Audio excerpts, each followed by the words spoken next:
बिस्मिल्लाहिर्रहमानिर्रहीम। नाजरीन, programme विसाल special के साथ मैं हूँ आपका मेज़बान फ़िरदौस जमाल। नाजरीन, इस वक्त वतन अज़ीज़ पाकिस्तान में सियासी गहमा गहमी है। हर फ़र्द जो मुख्तलिफ़ शोबहाए ज़िंदगी से ताल्लुक़ रखता है वो सियासत में लत-पत है और सियासत में लथड़ा हुआ है, सियासत में घिरा हुआ है। यहाँ तक मुबालगा है कि उतरती बारिश, चलती हवाएं, आते सैलाब और उड़ती हवाएं, हर शे को सियासत से जोड़ा जाता है, सियासत की नज़र से देखा जाता है, सियासी मफ़ाद और सियासी पहलू उसमें तलाशने की कोशिश होती है। यहाँ तक कि हमारे जो महकमाजात हैं, महकमा ज़राअत है, महकमा आबपाशी है, महकमा मौसमियात है, यहाँ तक अब तंज़-ओ-निज़ाम में या तनकीद में या क्रिटिसाइज़ में इन महकमों को भी लिपेटा जाता है। कहीं सियासत में इन्वॉल्व किया जाता है, कहीं खलाई मखलूक का ज़िक्र हो रहा है। तो इस सारी गहमा गहमी में कुछ इश्यूज़ ऐसे हैं, कुछ टॉपिक्स ऐसे हैं, कुछ बातें ऐसी हैं जो पाकिस्तान के लिए बहुत अहमियत की हामिल हैं, पाकिस्तान के फ्यूचर के लिए, पाकिस्तान के मुस्तक़बल के लिए, लेकिन उनको निगलेक्ट किया जाता है, उनको नज़रअंदाज किया जाता है या वो नीचे दब जाती हैं। इस सारी सूरत हाल में उन पे बात नहीं होती है, उन पे डिस्कशंस नहीं होती है, उन पे मुबाहिसे और मुकालमे नहीं होते हैं जो पाकिस्तान के फ्यूचर से मुतालिक होती है, जिनसे पाकिस्तान का मुस्तक़बल वाबस्ता होता है। ऐसा ही एक इशू, ऐसी ही एक बात जो पिछले हफ्ते हुई, पिछले हफ्ते इस पे होना तो ये चाहिए था कि पाकिस्तान के तमाम टेलीविज़न्स के ऊपर, तमाम हमारे टॉक शोज़ के ऊपर, हमारी ख़बरों के ऊपर इस पे बात होती, लेकिन नहीं हुई। वो इशू था पेरिस में FATF के इजलास में पाकिस्तान को ग्रे लिस्ट में डाला गया। और उसके बाद हमने देखा कि हमारे मीडिया पे ये बहुत बड़ी बात थी पाकिस्तान के लिए, लेकिन इस पे ना तो टॉक शोज़ हुए, ना तो हमारे सोशल मीडिया पे इस हवाले से कोई ख़ास गुफ्तगू, कोई ख़ास लिखा हुआ पढ़ने को नहीं मिला। ये बहुत ख़तरनाक सूरत हाल थी कि हम पाकिस्तान के इस्तेहकाम से मुतल्लिक, माशी इस्तेहकाम से मुतल्लिक, पाकिस्तान के सफ़ारती और सियासी इस्तेहकाम से मुतल्लिक इस तरह की अहम बात को कैसे नज़रअंदाज कर सकते हैं। आज के इस प्रोग्राम में हम इसी पे बात कर लेंगे कि पाकिस्तान को ग्रे लिस्ट में क्यों डाला गया और इसका जो पहलू है ग्रे लिस्ट में डालने का, वो सियासी है, वो माशी पहलू है, वो उसकी वजूहात क्या है, इसको तलाशने की हम कोशिश कर लेंगे। और मेरे साथ इस मुबाहिसे में, इस अहम टॉपिक पे गुफ्तगू करने के लिए बरतानिया से लॉर्ड नज़ीर अहमद साहब होंगे, जो कि मारूफ़ कश्मीरी रहनुमा है। ख़ासकर उन्होंने पाकिस्तान के लिए, कश्मीर के लिए बरतानिया के अंदर एक तवाना आवाज़ समझी जाती है। उसने बरतानिया के अंदर उन्होंने हर मौके पे पाकिस्तान के लिए, कश्मीर के लिए आवाज़ उठाई और हाउस ऑफ लॉर्ड के आप रुकन भी हैं। इसी तरह सऊदी अरब से हमारे साथ देंगे माहिर माशियात बरकतुल्लाह लोन साहब। हम माशी तौर पे, माशी पहलू के हवाले से, इक़्तिसादी पहलू के हवाले से देखेंगे कि ग्रे लिस्ट में पाकिस्तान के डालने से पाकिस्तान की मईशत पे क्या असर पड़ता है। इसी तरह हमारे साथ देंगे ब्रिगेडियर अब्दुर्रज़ाक साहब हैं, दिफाई तजज़ियेकार हैं। और इसी तरह मेजर रिटायर हाशिम सिद्दीकी साहब हैं, वो भी दिफाई तजज़ियेकार हैं। हमारे मेहमानों के साथ हम डिस्कशन करेंगे और हल खोजने की कोशिश करेंगे, पाकिस्तान का मुकद्दमा लड़ेंगे कि पाकिस्तान को इस लिस्ट में क्यों डाला गया और इस लिस्ट में पाकिस्तान को डालने के बाद पाकिस्तान पे इसके क्या असरात पड़ेंगे, माशी तौर पे, सियासी तौर पे, सफ़ारती तौर पे। क्योंकि ये जो ग्रे लिस्ट है, इसमें पाकिस्तान को 2012 से 2015 तक भी रखा गया था। और इस दौरान हम जानने की कोशिश करेंगे कि इस दौरान पाकिस्तान की मईशत पे कोई असर पड़ा या पाकिस्तान के सॉफ्ट इमेज पे इंटरनेशनली कोई असर पड़ा कि नहीं पड़ा। इसी तरह हम ये जानने की भी कोशिश करेंगे और अपने नाज़रीन को बताएंगे कि ग्रे लिस्ट है क्या, ये किन ममालिक के पर मुश्तमिल माशी और इस तरह का इत्तेहाद है और इनकी एक्टिविटीज़ क्या हैं, क्या इनका फ़ोकस सिर्फ मनी लॉन्ड्रिंग के हवाले से है और इसी तरह इनका फ़ोकस जो है वो दहशतगर्दों की माली मुआवनत के हवाले से है। इसको भी जानने की कोशिश करेंगे और साथ में ये जानेंगे कि ग्रे लिस्ट के जो बिजलियाँ गिरी हैं वो सिर्फ पाकिस्तान पे गिरी हैं या पाकिस्तान से हट के कुछ ममालिक हैं उन पे भी गिरे हैं। क्योंकि इन की जो शराइत थी और इनके जो किसी मुल्क को जब ये ग्रे लिस्ट में डालते हैं तो जिन चीज़ों को देख के डाला जाता है क्या वो चीज़ें दीगर ममालिक में पाई जाती थी, उनको ग्रे लिस्ट में क्यों नहीं डाला गया।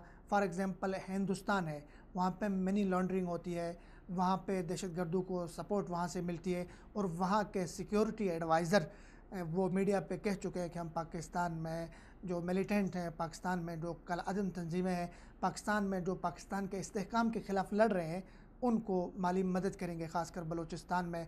और उनके लोग वहाँ पकड़े भी जाते हैं पाकिस्तान में, तो वो बाकायदा फ़िगर बताते हैं कि हमने इतनी उनको अमाउंट देनी है, इतनी हमने इन्वेस्ट उनके ऊपर करनी है, और ताकि पाकिस्तान और बलूचिस्तान को अलहदा किया जाए, वहाँ पे अलहदगी की तहरीक को सरगर्म किया जाए। वो इस चीज़ को मीडिया पे एक्सेप्ट करते हैं, इसको कबूल करते हैं कि पाकिस्तान बलूचिस्तान के अंदर इंडिया मुदाखलत कर रहा है, लेकिन उसके बावजूद इंडिया को इससे लिस्ट में नहीं डाला जाता है। और इसी तरह इंडिया के अपोजिशन लीडर वहाँ के हैं, लालू प्रसाद बहुत बड़ा नाम है, उनकी बेटी का जो है मनी लॉन्ड्रिंग में नाम आता है। इसी तरह उनके बहुत बड़े नेता हैं, बहुत बड़ा नाम है चिदम्बरम, उनका जो है और उनकी खानवादे का, उनकी फैमिली का, उनके बेटे का, घर के अफराद का मनी लॉन्ड्रिंग में नाम आता है, लेकिन उनको ब्लैक लिस्ट नहीं किया जाता या उनको इस ग्रे लिस्ट में नहीं डाला जाता है। तो क्या वजह है कि सिर्फ पाकिस्तान के ऊपर ही बिजलियाँ गिरती हैं? हालांकि पाकिस्तान ने दहशतगर्दी के ख़िलाफ़ हम पिछले 17 साल से लड़ रहे हैं। हमारे 70,000 से ज़्यादा हमने अपने शोहदा की कुर्बानियाँ पेश की। हमारी फ़ौज दहशतगर्दी के ख़िलाफ़ लड़ रही है। शुमाली वज़ीरिस्तान में ट्राइबल एरिया में बहुत बड़े बड़े नाम थे जो थ्रेट थे अमेरिका के लिए, जो थ्रेट थे इंटरनेशनल दुनिया के लिए, जो थ्रेट थे आलमी ममालिक के लिए, बड़े बड़े मुल्कों के लिए। उन सब को हमने वहाँ से सफाया किया। हमने ऑपरेशन राह नजात, ऑपरेशन ज़रब अज़ब, मुख्तलिफ़ ऑपरेशंस में हमारे सैकड़ों नौजवान शहीद हुए, हमारे ऑफिसरों की कुर्बानी हमने दी, हमारे बाज़ार जो है लहूलुहान हुए, हमारी मस्जिदों में धमाके हुए, हमारी एक नस्ल, नौजवान नस्ल परवान चढ़ी दहशतगर्दी के धमाकों के, बारूद के, इन सायों के ऊपर। लेकिन उसके बावजूद क्या वजह है कि दुनिया हमारी कुर्बानियों को कबूल नहीं कर रही है, हमारी कुर्बानियों को तस्लीम नहीं कर रही है। हमें हमारी जो कुर्बानियाँ हमने दुनिया में पीस के लिए, दुनिया में अमन व आशती के लिए, दुनिया में सुकून लाने के लिए, दुनिया को दहशतगर्दी से पाक करने के लिए हमने जो कुर्बानी दी थी, हमने जो इस्तेहकाम लाया था, उसको दुनिया शक की निगाह से देखती है। ये हमारी ख़ारजा पॉलिसी की नाकामी है, ये हमारे अस्करी नाकामी है। चूँकि पाकिस्तान में एक डिबेट इसके ऊपर भी हो रही है कि पाकिस्तान को अगर पाकिस्तान के जो मुश्किलात हैं, मसाइब है, ख़ारजा मसाइल हैं, इसकी ज़िम्मेदार बाज़ लोग हमारे अफवाज को ठहराते हैं और बाज़ लोग हमारे जो है ख़ारजा पॉलिसी को ठहराते। तो इन सब इशूज़ पे, इन सब पहलुओं पे इंशाल्लाह हम अपने मेहमानों के साथ बात कर लेंगे। तो इस वक्त लाइन पे हैं माहिर माशियात बरकतुल्लाह लोन साहब। हम बरकतुल्लाह लोन साहब से जानने की कोशिश करते हैं कि वो अपना पॉइंट ऑफ व्यू कैसा देना चाहेंगे, वो क्या राय रखते हैं। अस्सलाम वालेकुम लोन साहब। जी वालेकुम अस्सलाम। लोन साहब, आपको मेरी आवाज़ आ रही है? जी बिल्कुल आ रही है। अस्सलाम वालेकुम। जी वालेकुम अस्सलाम। लोन साहब, सबसे पहले तो प्रोग्राम में आपको खुश आमदीद। जी बड़ी नवाजिश है जी आप लोगों के। लोन साहब, सबसे पहले मेरा आपको सवाल ये है कि हम आज इस पे मुबाहिसा कर रहे हैं, मुकालमा कर रहे हैं, इस पे बात कर रहे हैं कि पाकिस्तान का नाम ग्रे लिस्ट में डाला गया।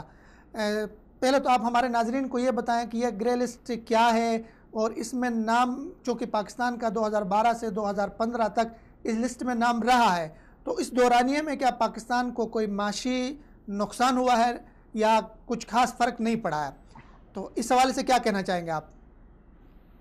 अच्छा, मैं कबल इसके कि मैं इस टर्मिनोलॉजी को समझा दूं, थोड़ा ब्रीफ कर दूं। मैं इस पे जो इस ऑर्गेनाइजेशन ने जो FATF है जी जी, जिसने पाकिस्तान को ग्रे लिस्ट में डाला है अभी हाल ही में, इसकी मैं भरपूर मजम्मत करता हूँ। और बहुत ही अफसोस होता है कि हमें इथोपिया और यमन जैसे दूसरे ममालिक हैं, 3-4 ममालिक हैं, इराक, ईरान, यमन और इथोपिया के साथ खड़ा किया है इस ऑर्गेनाइजेशन ने। हालांकि हमारा इन ममालिक के साथ कोई मवाजना नहीं है टेररिज्म की फंडिंग में।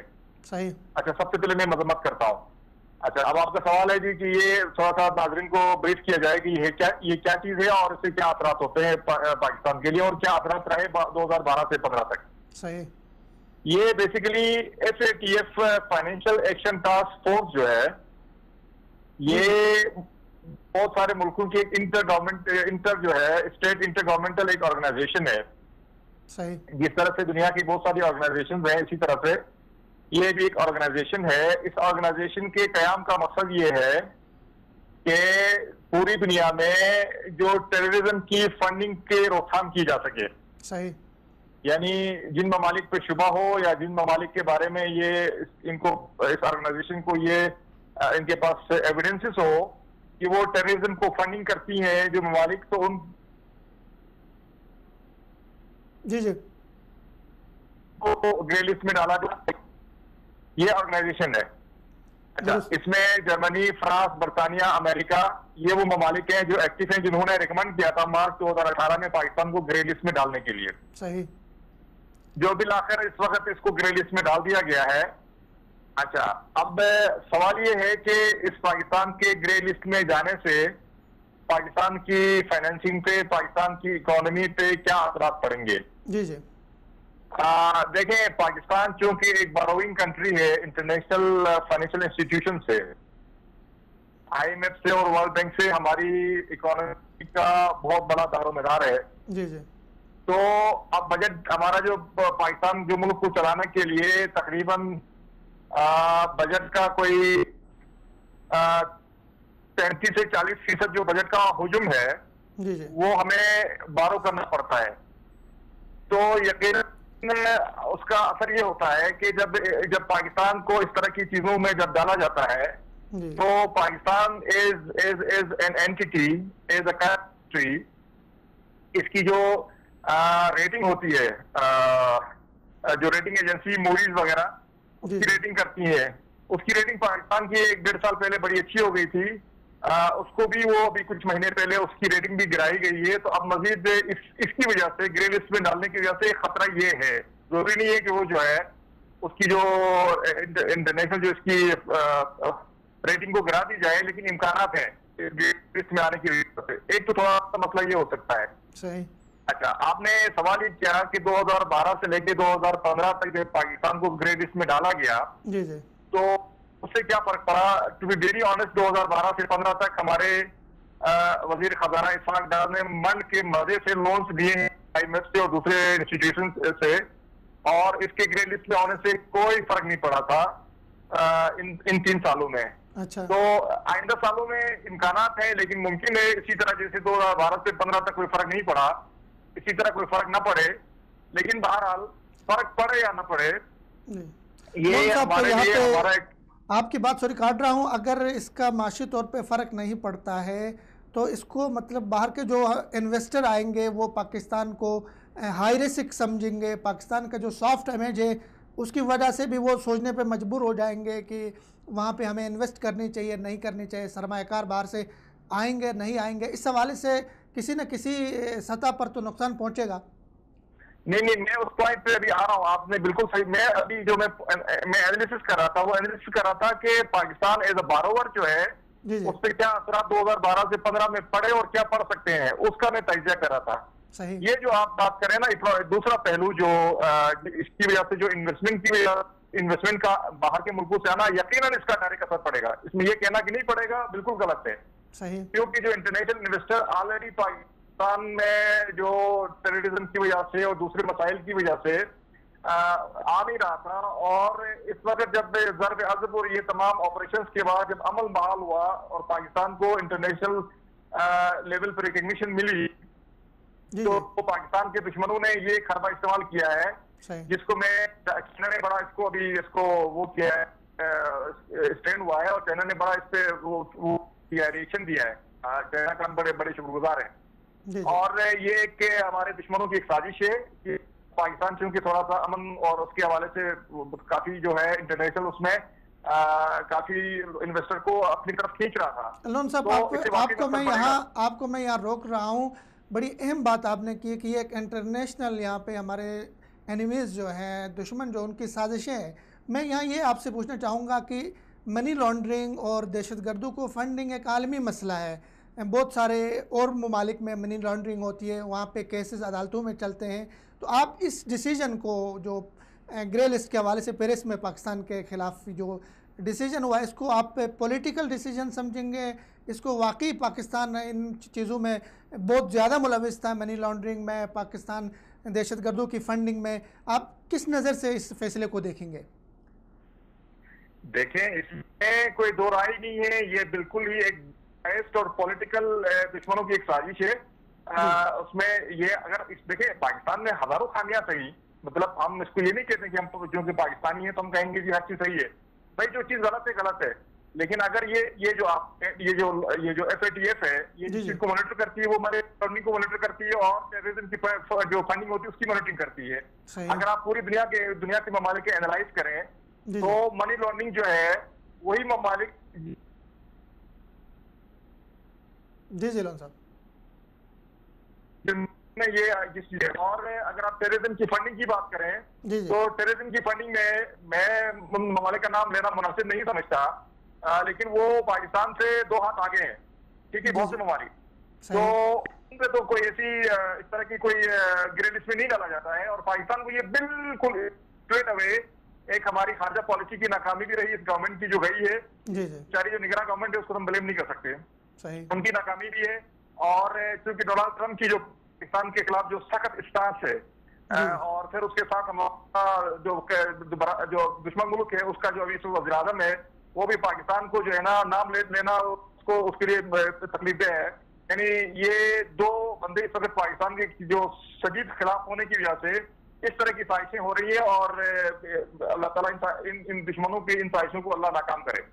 आमीन, अल्लाह ताला इन साजिशों को नाकाम करे। लोन साहब, आपका बहुत शुक्रिया, बहुत अहम बातें आपने इस हवाले से बताई हमारे नाजरीन को कि ग्रे लिस्ट है क्या और इसकी बुनियाद कहाँ पड़ी, किन ममालिक इसके रुकन बने, और बहुत सारे ममालिक जिनको ग्रे लिस्ट में डाला गया उनका पाकिस्तान से मुआवजना, पाकिस्तान से तकाबुल बिल्कुल भी नहीं था, लेकिन उसके बावजूद एक साजिश के तहत पाकिस्तान को ग्रे लिस्ट में डाला गया। ये 89 में इसकी बुनियाद पड़ी थी ग्रे लिस्ट की, और उसके बाद ये बैनुल हुकूमती एक इदारा था जिसमें मनी लॉन्ड्रिंग के हवाले से और दहशतगर्दों की फ़ंडिंग के हवाले से दुनिया को देखना था कि कौन कौन ममालिक इसमें मुलविस है, कौन कौन ममालिक इसमें इन कामों में शामिल है, ताकि दुनिया के माशी और आलमी इक़्तिसादी इदारों को महफूज बनाया जा सके दहशतगर्दी की वारदात से, दहशतगर्दों के ख़तरात से, उनकी एक्सेस से, उनकी रसाई से। हमारे साथ इस वक्त टेलीफोन लाइन पे मौजूद है ब्रिगेडियर रिटायर अब्दुल रज़ाक साहब। अस्सलाम वालेकुम ब्रिगेडियर साहब। वालेकुम अस्सलाम। ब्रिगेडियर साहब, सबसे पहले तो आपको मैं अपने प्रोग्राम में खुशामदीद कहता हूँ। हम बात कर रहे हैं ग्रे लिस्ट के हवाले से। मेरे जो मेहमान थे माहिर मईशियात बरकतुल्लाह लोन साहब, वो इसे एक साजिश करार दे रहे हैं, इंटरनेशनल एक साजिश पाकिस्तान के ख़िलाफ़ ग्रे लिस्ट को करार दे रहे हैं। आप इस को पॉलिटिकल डिसीजन कहेंगे, इसको वाकई माशी उनकी पाकिस्तान के ऊपर हमला या अमरीकी दबाव के ऊपर किया गया फैसला, आप क्या मौक़िफ़ रखते हैं इस पे? मकसद ये है कि इसमें बेसिकली ट्रंप का तो इंटरेस्ट है और उन्होंने दबाव भी डाला है चाइना और सऊदी अरब पे कि वो पाकिस्तान को सपोर्ट न करे। अब अमेरिका का ये इंटरेस्ट है कि वो जो उन्होंने कहा है उसकी तमाम बातें मान जाए। बुनियादी तौर पर वो कहते हैं कि टेररिस्ट फाइनेंसिंग और जो आप उनके इल्ज़ाम है कि आप फलाने को हार्बर करते हैं और ये करते हैं, वो तुम खत्म करें। पाकिस्तान ने आपने देखा होगा एक ऑर्डिनेंस भी इशू किया था और काफी फाइनेंस सख्ती की है, हाफिज सईद को भी गिरफ्तार किया था, फलाना भी किया था। अब चूंकि अनफॉर्चुनेट बात ये आ गया कि इलेक्शन हो रहे हैं, एक इंटरम गवर्नमेंट है और कुछ लोग जाहिर है जो दीनी किस्म के लोग हैं वो इलेक्शन में हिस्सा भी ले रहे हैं, तो उन्होंने समझा कि ये टाइम आ गया कि इस पे और प्रेशर डाला जाए, क्योंकि जो इंटरम गवर्नमेंट है वो लॉन्ग टर्म डिसीजन नहीं ले सकती, कोई बहुत बड़े बिल नहीं पास कर सकती, ऐसी किस्म। तो उन्होंने इसको जान के, अब जाहिर है उन्होंने चाइना और सऊदी अरब को भी कुछ साफ बाग दिखाए होंगे, तो बेसिकली ये इसको हम कहेंगे कि पाकिस्तान क्या हार्ड मरोग है, ताकि अपनी वो तमाम चीजें जो हैं वो कर सके। ईरान को भी उन्होंने ब्लैक किया हुआ था, नॉर्थ कोरिया को भी ब्लैक किया हुआ, लेकिन वो सर्वाइव कर गए। ब्रिगेडियर साहब, पाकिस्तान ने अपने 26 नुकाती प्लान लेके वहाँ पे रस गया। अच्छा, प्रॉब्लम कुछ है, ये मुमकिन नहीं है। जी जी। तो मेरे ख्याल में इसको पॉलिटिकल मूव भी कह सकते हैं और प्रेशर भी कह सकते हैं। सही।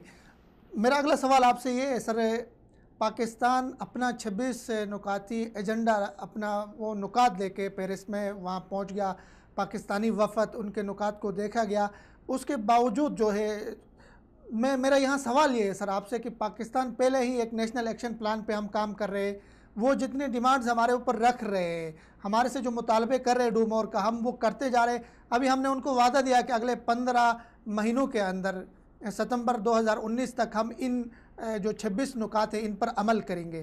तो क्या हम मज़ीद उनको शिकार नहीं होंगे? अभी देखो ना, उनकी टीम पाकिस्तान आएगी और आगे हमारे फाइनेंशियल इंस्टीट्यूशन को देखेगी, हमारे जो नॉन फाइनेंशियल इंस्टीट्यूशन है उनको देखेगी, हमारे पॉलिटिकल रिजल्ट्स को देखेगी। ये सारे इस मौके पे ऐसी चीजें करना एक किस्म के इलेक्शन को भी इन्फ्लुएंस करना कहलाया जा सकता है। पाकिस्तान ने जो अपनी एफर्ट की थी वो कर ली, लेकिन जब इंटरनेशनल अफेयर्स होते हैं उसमें हर कौम का एक अपना इंटरेस्ट होता है। चाइना का अपना इंटरेस्ट होगा और सऊदी अरब का अपना इंटरेस्ट होगा, तुर्की ने पाकिस्तान का साथ दिया। ये इंटरनेशनल एरेना में हम जाते हैं और जब ये गेम्स खेलते हैं तो इस गेम्स के रूप ऐसे होते हैं कि सबसे पहले उन कंट्रीज का अपना इंटरेस्ट होता है कि अगर वो पाकिस्तान की सपोर्ट न करें तो क्या हासिल करें। तो चाइना भी कुछ को हासिल कर रहा है, इंडिया भी कुछ हासिल कर रहा है, ये तमाम चीजें मिल मिला के पाकिस्तान पे एक किस्म का प्रेशर है। लेकिन मुझे उम्मीद यही है और बड़ी स्ट्रांग है कि इलेक्शन के बाद जब ट्रांसपेरेंट इलेक्शन हो जाएंगे, दुनिया देख लेगी कि हम डेमोक्रेसी को स्ट्रॉन्ग कर सकते हैं। नहीं आने वाली गवर्नमेंट अगर उसकी स्ट्रेंथ बहुत अच्छी हुई तो बड़े मजबूत किस्म की डिसीजन लेगी और इनको अच्छे रिप्लाई देगी, अपनी फॉरेन पॉलिसी बनाएगी। तो मुझे बहुत उम्मीद है कभी ये महीने 1.5 महीने का मसला है, इसके बाद सारी चीजें जो है हम बर्दाश्त करने के काबिल हो जाए। सही सर, पाकिस्तान ने दहशतगर्दी के खिलाफ बहुत बड़ी जंग लड़ी, हमने कुर्बानियाँ दी, हमारे फ़ौजी, हमारे ऑफिसर, हमारी अवाम बड़ी कुर्बानियाँ दी, लेकिन दुनिया हमारी इन कुर्बानियों को शक की निगाह से देखती है, दुनिया हमारी कुर्बानियों को कबूल नहीं कर रही है, या फिर ये हमारी खारजा पॉलिसी की नाकामी है कि हम दुनिया को अपनी कुर्बानियों के हवाले से बावर नहीं करा सके, कुर्बानियों के हवाले से बता नहीं सके कि हमने दुनिया के अमन और इस्तेहकाम को लाने के लिए हमने क्या कुर्बानियाँ दी हैं। तो यहाँ पे एक परसेप्शन ये पाया जाता है, एक ख्याल ये किया जा रहा है कि कहीं ना कहीं ऐसा है कि हमारे जो डोमेस्टिक ग्रुप्स हैं, जो हमारे कलादम तंजीमें हैं, जिनको कौमी धारे में लाने के लिए उनको इलेक्शन भी लड़ाया जा रहा है, कहीं ये सबब बन रहा है हमें ग्रे लिस्ट में डालने का। क्या कहेंगे सर आप? देखिए कि फॉरेन पॉलिसी जहाँ तक है, ये आप जानते हैं कि काफी से हमारे फॉरेन मिनिस्टर ने गए और फॉरेन मिनिस्ट्री जो है हमारी वो काम नहीं कर सकती जो हमारे मुखालिफ करते हैं। फॉरेन पॉलिसी और फॉरेन एक्टिविटीज जो है ये डिप्लोमेटिक एक्टिविटी बड़ी सेंसिटिव होती है और इनको बड़े एग्रेसिव तरीके से करना पड़ता है। जाहिर है जब आपको सपोर्ट नहीं मिल सकती तो एक किस्म की फॉरेन पॉलिसी वीकनेस तो हम कहेंगे, इसको कमजोरी कहेंगे। और दूसरी जहाँ तक हमारी कुर्बानियों का ताल्लुक है, इसको भी हाईलाइट करने की जरूरत है मीडिया में, मास मीडिया के जरिए, सेमिनार के जरिए, यूएन के ऊपर। और आपने साबित करना है कि हमारे अपने जो है वो किस हालत से कर रहे हैं। कोई दिन नहीं होता जब हमारी फौज या एफसी कुर्बानी न दी, और जितनी कुर्बानियां दी हैं किसी भी फोर्स ने इतनी ज्यादा नहीं दी है। अफगानिस्तान के साथ लड़े हैं, न रशिया की इतनी कैजुअल्टी हुई है, न अमेरिका की हुई है, न किसी और 24 मुल्क कंट्रीज की हुई है, पाकिस्तान की सबसे ज्यादा हुई। लेकिन in spite of that thing कि हमारा इंफ्रास्ट्रक्चर तबाह हुआ, हमारी सारी चीजें तबाह हुई, और वो पॉलिसी उन्होंने अपनी चेंज कर दी और वो कहते हैं कि तमाम चीजें एक दिन में तब्दील हो जाएंगी, मुमकिन नहीं है। इसको टाइम लगता है, ग्रेजुअल टाइम लगता है, और ये अगले चंद सालों में ये चीजें ठीक हो जाएंगी। और जिस डायरेक्शन में जा रहे हैं, नेशन एक्शन प्लान है और बहुत कुछ एक्टिविटी हो रही है, इसके पॉजिटिव रिजल्ट आएंगे। लेकिन जिस तरह मैंने आपको कहा कि स्ट्रॉन्ग डेमोक्रेटिक गवर्नमेंट जिसमें लोगों की विल शामिल हो और उनकी एक अच्छी पॉलिसी, कॉम्पिटेंट लोग आएंगे, तो ये इन चीजों का जवाब जो है ना हो जाएगा। और फिर स्ट्रॉन्गर कंट्रीज के साथ सारी दुनिया हो जाती है, आपके साथी बन जाते हैं। तो फिलहाल ये जो टेम्परेरी फेज है ये मुझे बड़ा कभी उम्मीद है कि पाकिस्तान वाले इसको बड़े रिलीफ के साथ इसको कबूल करेंगे और इसके साथ इसमें फाइट थ्रू करेंगे और इंशाल्लाह जीत जाएंगे। इंशाल्लाह पाकिस्तान का रोशन मुस्तकबल आगे आता है। ब्रिगेड साहब बहुत शुक्रिया, बहुत नवाजिश। नाजरीन, ग्रे लिस्ट में पाकिस्तान को डाला गया, पाकिस्तान के नाम को डाला गया और अगले 15 माह पाकिस्तान के लिए बड़े अहम है। इसके बाद पाकिस्तान को ब्लैक लिस्ट में डालने का हमारे जो दुश्मन है या दोस्तनुमा दुश्मन है या जो हमारे मुखालिफिन हैं वो ये सोच रहे हैं। तो ये 15 महीने पाकिस्तान के पास बड़े अहम है। इसमें दुनिया ये भी देख रही है कि हमारे जो डोमेस्टिक ग्रुप्स थे जो पाकिस्तान के अंदर ऑपरेट कर रहे थे उनको हम कौमी दायरे में लाने की कोशिश कर रहे हैं। इसके ऊपर भी क्रिटिसाइज़ हो रहा है, इसके ऊपर भी तनकीद हो रही है, लेकिन ये दुरुस्त नहीं है। ये दुनिया के वो ममालिक जो तनकीद कर रहे हैं वो ख़ुद इन अमल से गुज़र गए, वो इसमें मुनाफिकत करते, दोगलापन करते। आयरिश रिपब्लिकन आर्मी ये थ्रेट थी बरतानिया के लिए, वहाँ के ममालिक के लिए। उनके साथ बैठ के उन्होंने टेबल टॉक किए, उनके साथ मुज़ाकरात किए, उनको कौमी दायरे में शामिल किया। अफ़गानिस्तान में तालिबान के साथ वो मुज़ाकरात की बात कर रहे हैं, उनको एक पॉलिटिकल पार्टी के तौर पे कबूल करने के लिए तैयार हैं और हक्कानी के साथ मुज़ाकरात की बात कर रहे हैं। लेकिन जब पाकिस्तान अपने कौमी मफाद में किसी ग्रुप के साथ इस तरह के किसी काम पे जा रहा है, कोई ऐसे डिसीजन लेना जा रहा है कि वो पाकिस्तान के कौमी दायरे में शामिल हो जाए, पाकिस्तान के लिए फ्यूचर जो थ्रेट है वो ख़त्म हो जाए, पाकिस्तान में आम लोग बन के वो पाकिस्तान के माशरे का हिस्सा बने, पुरअमन सोसाइटी का माशरा बने, तो उस पर दुनिया क्रिटिसाइज़ कर रही है, उसको शक की निगाह से देखती है, उसको तनकीद की निगाह से देखती है। लेकिन यहाँ पर ज़रूरी है कि हम भी अपने किरदार का, हम भी अपने आमाल का, हम भी अपने कामों का जायज़ा ले लें कि कहाँ पे हमारी वीक पॉइंट्स हैं, कहाँ पे हमारी कमज़ोरियाँ हैं, हमारे सफारती तन्हाई का सबब क्या है। हम अपने जो दोस्त ममालिक हैं, सऊदी अरेबिया है, तुर्की है, चाइना है, इसी तरह के और जो ममालिक हैं जो हर वक्त पाकिस्तान के साथ खड़े होते हैं, पाकिस्तान के मफाद में खड़े होते हैं, क्या हमने उनको ग्रे लिस्ट के हवाले से, FATF के फ़ैसले के हवाले से, या हमारे पास जो 3 महीने थे फरवरी से लेकर, उसमें उनको कायल करने की, उनको कन्विंस करने की, उनको अपने साथ खड़ा करने की कोशिश की या नहीं की। हमारे 4 साल गुजर गए, ये 4 साल पाकिस्तान के लिए बड़े अहम थे। इसमें हमारा कोई वज़ीर ख़ारिजा नहीं रहा, हम सफारती तन्हाई के शिकार रहे। दुनिया में हमारे केस को लड़ने वाला कोई नहीं था। हम दुनिया के ममालिक के अंदर जाके ये नहीं बता सकते थे कि पाकिस्तान की कौम ने दुनिया को अमन देने के लिए 70,000 शोधा पेश किए। हमारे मुल्क में बारूद की बू थी, हमारे मुल्क में हर जगह पे बम फटते थे, सिर्फ इसलिए कि हमने दुनिया को महफूज बनाने के लिए, दहशतगर्दों के सफाए के लिए, दहशतगर्दी की इस जंग में जो आलमी जंग थी, जो पाकिस्तान की नहीं थी, 9/11 से पहले पाकिस्तान के लिए कोई थ्रेट नहीं था, पाकिस्तान में कहीं कोई धमाका नहीं हुआ था, पाकिस्तान में कहीं पे कोई एक फायर नहीं होती थी किसी पाकिस्तानी एक आम आदमी के ख़िलाफ़, लेकिन हमारे बच्चे मारे गए, APS स्कूल में हमारे फूल जैसे बच्चे मारे गए, हमारी मस्जिदों में धमाके हुए, हमारा पूरा एक ट्राइबल एरिया, यहाँ पे लाखों लोग थे, मुहिब वतन पाकिस्तानी थे, वो मुतासर हो गए।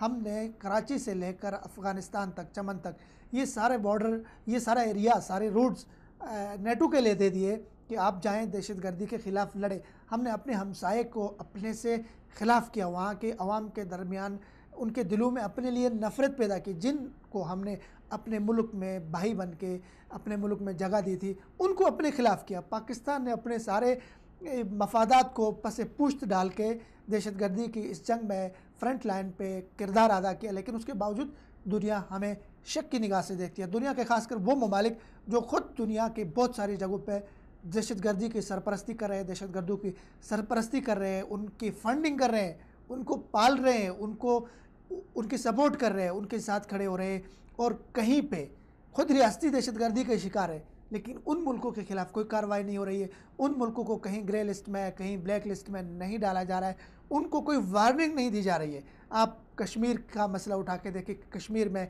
इंडिया इंसानी हकूक़ के किस तरह वायलेशन कर रहा है, कितने लोग शहीद हुए हैं पिछले 1 हफ़्ते के अंदर। और इसी तरह आप फ़लस्तीन की बात करें, वहाँ पे इज़राइल जो है फ़लस्तीनियों का किस तरह कत्लेआम कर रही है, रेगुलर आर्मीज़ कर रही है, इनके पीछे डेमोक्रेटिक ममालिक खड़े हैं, बड़े बड़े मुल्क, दुनिया नाम नहाद जमहूरी मुल्क खड़े हैं, लेकिन वो उनका नाम कहीं पे आलमी फोरम्स पे, आलमी जो अमन के दावेदार हैं दुनिया में, जो अमन की बात कर रहे हैं, दुनिया को दहशतगर्दी से, मनी लॉन्ड्रिंग से पाक करने की बात कर रहे हैं, वो इन ममालिक के नाम को, इन ममालिक की उसको कहीं पे नहीं जोड़ रहे। उनकी दहशतगर्दी दुनिया को नज़र नहीं आ रही है। मैंने प्रोग्राम के शुरू में कहा कि हिंदुस्तान के सिक्योरिटी एडवाइज़र मोदी के वो एतराफ़ कर चुका है कि हम पाकिस्तान के बलूचिस्तान में दहशतगर्दी करने के लिए फ़ंडिंग दे देंगे, दहशतगर्द तंजीमों को सपोर्ट कर लेंगे।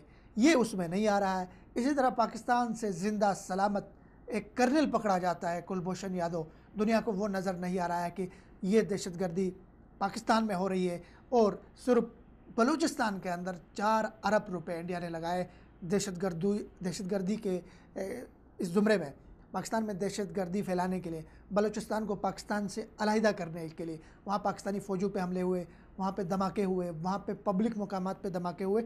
इस सारे के पीछे जो ममालिक थे दुनिया को वो नज़र नहीं आ रहे, उनकी दहशतगर्दी नज़र नहीं आ रही। और साथ साथ हमने अपना मुहासबा करना है, अपना जायज़ा लेना है कि हमसे कहाँ गलती हो रही है, हम कहीं पे मिस्टेक तो नहीं कर रहे, कहीं हम अपने मफादात को मुल्की मफादात से आगे तो नहीं रख रहे। आप देख ले, फरवरी में ये ऐलान होता है कि पाकिस्तान को ग्रे लिस्ट में रखा जा सकता है, डाला जा सकता है। पाकिस्तान को 3 महीने का टाइम फ्रेम दिया जाता है कि इस 3 महीने में आपने काम करना है। इन्हीं 3 महीनों के अंदर जब जून का महीना करीब आता है, पाकिस्तान को ग्रे लिस्ट में डालने की बात हो रही है, तो वहाँ पे हमारे मुल्क के हुक्मरानों का क्या किरदार है आपके सामने है। इस वक्त टेलीफोन लाइन पे हमारे साथ मौजूद है लॉर्ड नज़ीर अहमद साहब। सर सलाम वालेकुम। वालेकुम सलाम व रहमतुल्लाह। सर सबसे पहले तो खुश आमदेद प्रोग्राम में। आप बरतानिया के अंदर पाकिस्तान की और ख़ासकर कश्मीर की आप बहुत तवाना और बड़ी आवाज़ है, हमें आप पे फ़ख्र है सर।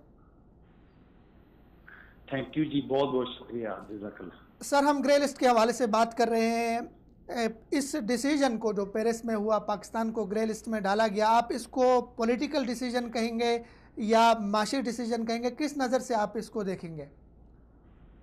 अब देखिए, मैं समझता हूँ कि ये पॉलिटिकल डिसीजन है। ये तकरीबन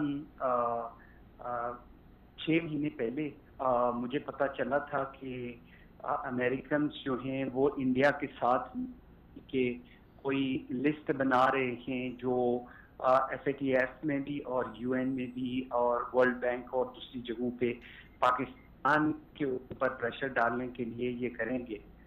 मैंने उस वक्त भी पाकिस्तान के सियासतदानों को बताया था कि मेरी इंफॉर्मेशन के मुताबिक ये कुछ हालात पैदा हो रहे हैं, लेकिन पाकिस्तान में अनफॉर्चुनेटली शॉर्ट साइटेडनेस बहुत ज़्यादा है।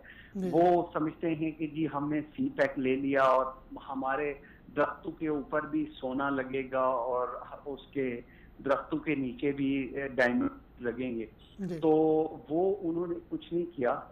तो जब ये लास्ट टाइम डिस्कस हुआ था जनवरी में गालिबन या फरवरी में, उस वक्त भी हमने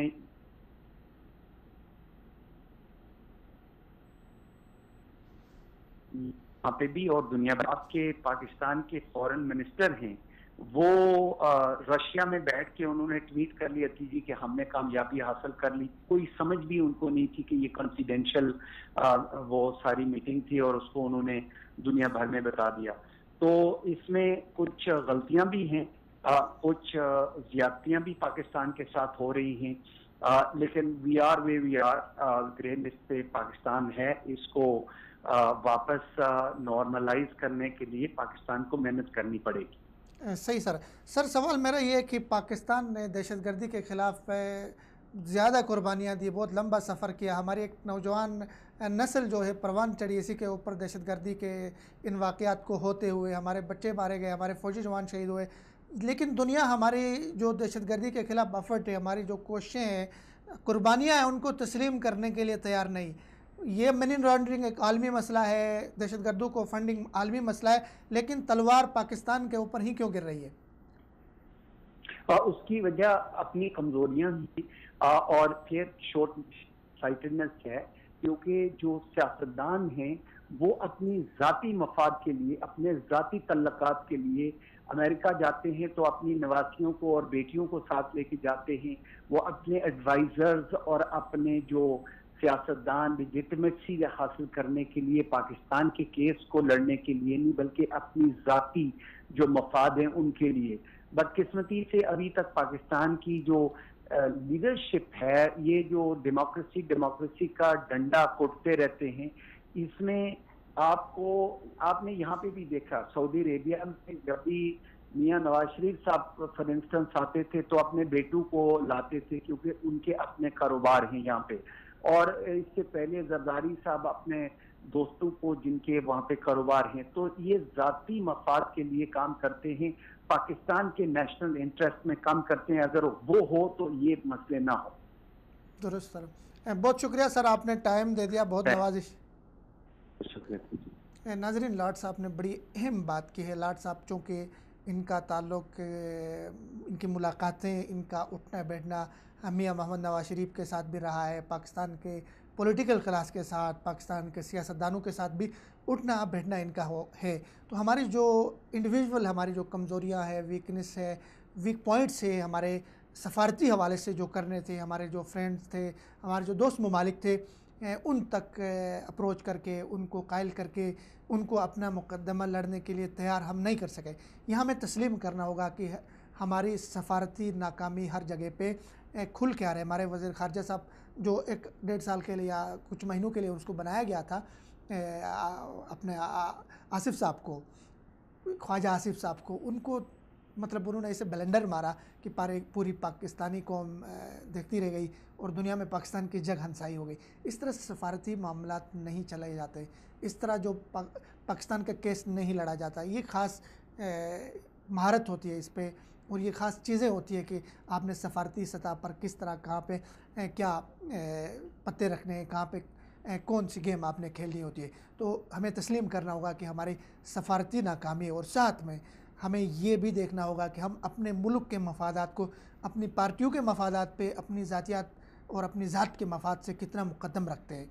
वहाँ पे दुनिया हमारे ऊपर नज़र रखी हुई थी। 3 महीने हमारे पास थे, इसके बाद हमें ग्रे लिस्ट में डाला जाना था फरवरी के बाद। इसी 3 महीने के अंदर हमारे 3 दफ़ा प्राइम मिनिस्टर रहे जनाब वज़ीर आज़म मोहम्मद नवाज शरीफ साहब, जो कि 3 दफ़ा नाअहल भी हुए। उन्होंने दुनिया के सामने आके, मीडिया के सामने आके तस्लीम किया कि बम्बई हमलों में पाकिस्तान का हाथ था। जब इस तरह हमारे अपने लोग, हमारे ज़िम्मेदार लोग अपने नशेमन पे जब बिजलियाँ गिराएंगे, जब इस तरह हमारे अपने लोग अपने जो है ना लंका डाहेंगे, घर का बेदी जब लंका डाहेगा, तो दुनिया फिर हमें शक की निगाह से भी देखेगी, दुनिया फिर हमारी कमज़ोरियों से फ़ायदा भी उठाएगी। तो इस वक्त करने का काम ये कि पाकिस्तान आगे जो हुकूमत बनने जा रही है, दुआ करें और साथ में कोशिश भी करें और अपने दुरुस्त फ़ैसले भी करें कि उसके बाद अल्लाह ताला ऐसी हुकूमत पाकिस्तान को नसीब करे, ऐसे हुक्मरान पाकिस्तान को नसीब करे जो पाकिस्तान का मुकदमा, पाकिस्तान का केस आलमी सतह पर दुरुस्त तरीके से लड़े और पाकिस्तान को मुआशी, सियासी और दीगर जो परेशानियां हैं उनसे पाकिस्तान को नजात दिलाए और पाकिस्तान को एक रोशन मुस्तकबल की तरफ लेके जाए, एक रोशन कल की तरफ लेके जाए, एक खूबसूरत और पुरअमन और एक इस्लामी फलाही जमहूरी मुल्क की तरफ लेके जाए। ऐसे लोगों को आप इलेक्ट करें, ऐसे लोगों को आप वोट दे दें, ऐसे लोगों को आप आगे लेकर आए जो पाकिस्तान को निचोड़ के न खाए, पाकिस्तान के रगू से लहू निचोड़ के वो चूस न ले और पाकिस्तान को बर्बाद करके, अपने पाकिस्तान को उजाड़ के, पाकिस्तान के खेत खलिहान को बर्बाद करके,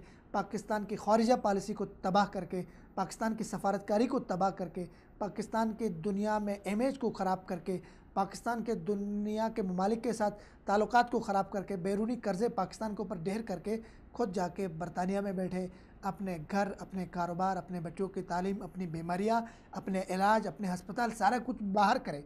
तो ऐसे लोगों से नजात दिलाना ज़रूरी है एक रोशन पाकिस्तान के लिए। और यहाँ पे आखिरी निचोड़ के तौर पे मैं ये कहूँगा कि ग्रे लिस्ट में पाकिस्तान का नाम डाला गया, जहाँ पे दुनिया के साजिशें शामिल थी, वहाँ पे हमारी अपनी कमज़ोरियाँ भी शामिल थी। हमें अपनी कमज़ोरियों की तरफ भी निगाह करने की ज़रूरत है। इजाज़त दीजिए फिरदौस जमाल को। आपको प्रोग्राम कैसे लगा इससे भी हमें आगाह कीजिए। अल्लाह हाफिज़।